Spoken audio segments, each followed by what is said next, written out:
Hi students. तो उल्टी गिनती जो है चालू हो चुकी है और आपके पास बचे हैं सिर्फ 5 दिन आपके सीयूईटी एग्जाम के लिए। तो दिन तो बचे हैं बहुत कम। तो इन 5 दिन में आपको क्या करना चाहिए कि आपका एग्जाम जो है एकदम बढ़िया तरीके से जाए और आप जो अपने ड्रीम कॉलेज में एडमिशन ले लीजिए। देखो 5 दिन में अब ऐसा तो है नहीं कि मैं बोलूंगी कि सिलेबस पूरा कर लेना, इस दिन पे ये कर लेना, इस दिन पे ये कर लेना, इस दिन पे ये रिवाइज कर लेना।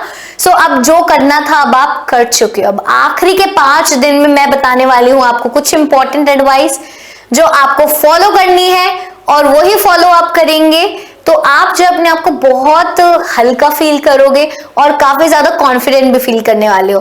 तो 5 डेज आपको क्या क्या चीजें करनी है। देखो सबसे पहली चीज जो मैं आपको बताने वाली हूं वो है कि भाई आपको जो है अपने जो की कॉन्सेप्ट्स आपने बनाए हैं उनको रिव्यू करना है। देखो मैं ये नहीं बोलूंगी कि आप रिवाइज मत करो, रिवाइज तो आपको एंड डे तक जो है करते रहना है, बट रिवीजन के तरीके भी ना बदलते हैं। जब आप पहली बार कोई चीज लर्न करते हो तो अगली बार जब उसको रिवाइज करते हो तो थोड़ा टाइम लगता है, जब तीसरी बार रिवाइज करते हो तो थोड़ा और कम टाइम लगता है, फिर जब चौथी बार रिवाइज करते हो तो और कम टाइम लगता है। अब तो आप आखिरी पड़ाव पे हो ना, तो आखिरी पड़ाव पर रिवीजन कैसी होनी चाहिए, बहुत फास्ट फॉरवर्ड तरीके से होनी चाहिए। बिल्कुल आंखों के सामने से जो है आपको सारे पेजेस जो है निकालने हैं, देखना है कि अच्छा ये यहाँ पे है, ये यहाँ पे है, ये वाला टॉपिक यहाँ पर है, ये उसके बारे में यहाँ पे लिखा हुआ है, यूएन के बारे में यहाँ पे लिखा हुआ है, इसके बारे में यहाँ पे लिखा हुआ है, चैलेंजेस के बारे में यहाँ पे लिखा हुआ है। तो आपको जो है अपने दिमाग में जो किताब फिट हो जानी चाहिए, ठीक है।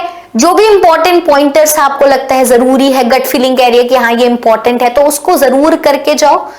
आपके जो फॉर्मूलाज आपने बना रखे हैं या फिर फॉर्मूलाज आपने कहीं एक जगह पर लिख रखे हैं तो उसको जो है नजर मार के जाओ। तो जरूर से जरूर आपको रिवीजन करके जानी है, ठीक है।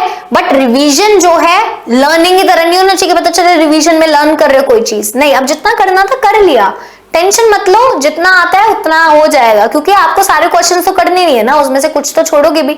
तो अगर आपको लगता है कि मैम हमने एक चैप्टर छोड़ दिया, एक चैप्टर जो है नहीं हो पा रहा मुझसे, तो कोई बात नहीं हो पा रहा, छोड़ दो, कोई दिक्कत नहीं है, छोड़ दो। अब उसकी वजह से बाकियों को खराब मत करो, है ना। बाकी चैप्टर्स के ऊपर इम्पैक्ट पड़ता है उन सब चीजों का, तो उसको जो है भूल जाओ, देखा जाएगा, उसको देख लिया, हो जाएगा तो हो जाएगा, नहीं होगा तो नहीं होगा, छोड़ देना, कोई दिक्कत नहीं है, टेंशन नहीं लेनी है इस टाइम पर।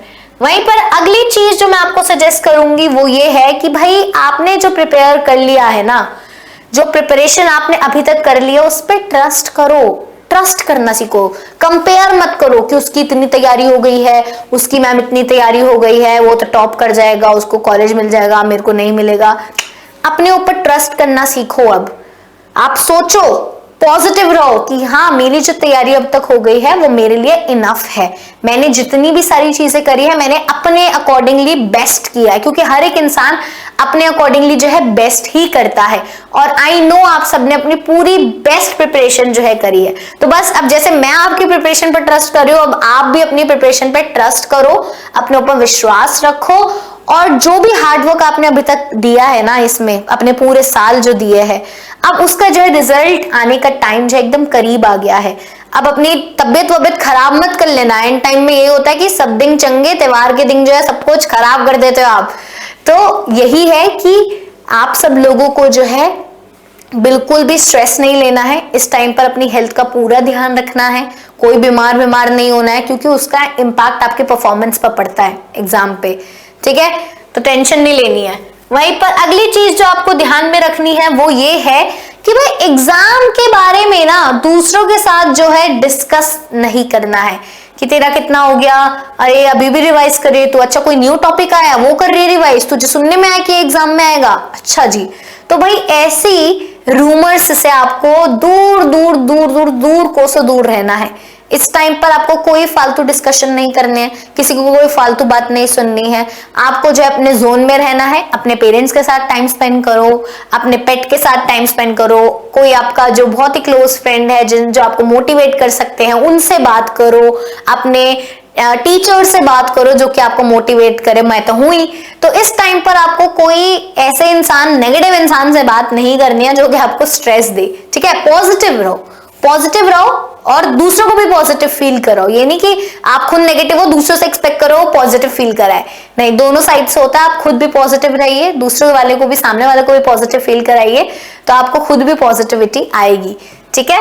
वहीं पर एंड टाइम में अब आप आपको क्या करना है, अपने एग्जाम्स के एसेंशियल्स को तैयार करना है, क्योंकि अब देखो एग्जाम के एक दिन पहले पता चले आपके पास कुछ चीज ही नहीं है, ब्लू और बॉल पॉइंट पेन ही नहीं है ना, आपके पास बॉल पेन ही नहीं है, आप एग्जाम के दिन सुबह सुबह वेट करो कब दुकान खुलेगी, लेट हो रहे हो, तो आपके एडमिट कार्ड जैसे आ जाएंगे या फिर आ गए हैं तो आप उनको जो है डाउनलोड कर लेना, ठीक है।